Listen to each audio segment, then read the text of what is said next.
Presidente, oggi il riconoscimento importante del Commissario europeo della protezione civile del Friuli Venezia Giulia come una protezione civile innovativa e soprattutto di grande eccellenza nel panorama europeo.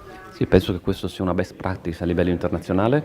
Noi siamo disponibili a insegnare agli altri la nostra esperienza e le buone pratiche messe in campo in Friuli Venezia Giulia.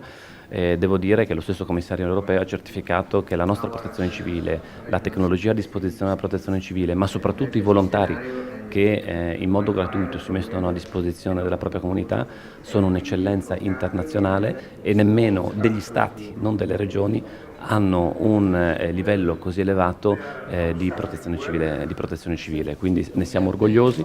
Io dico che il Friuli Venezia Giulia avrà sicuramente tantissime cose da imparare, ci sono stati che fanno cose benissimo, però sulla protezione civile abbiamo molto da insegnare.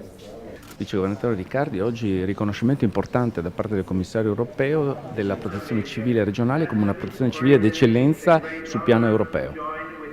Quando nel 76 è caduto tutto, qui è nato questo. Oggi ci siamo collegati con l'emergenza del Mozambico con la Sala Italia. Questo dimostra l'intuizione, la visione di Zamberletti e tutti quelli che dietro lui sono riusciti a costruire questo straordinario investimento che oggi è riconosciuto anche dall'Unione Europea. L'Unione Europea, nella parola del commissario, oggi ha detto che questa struttura non esiste molto spesso o è paragonabile a strutture nazionali. Questa è una struttura regionale, un motivo in più di orgoglio.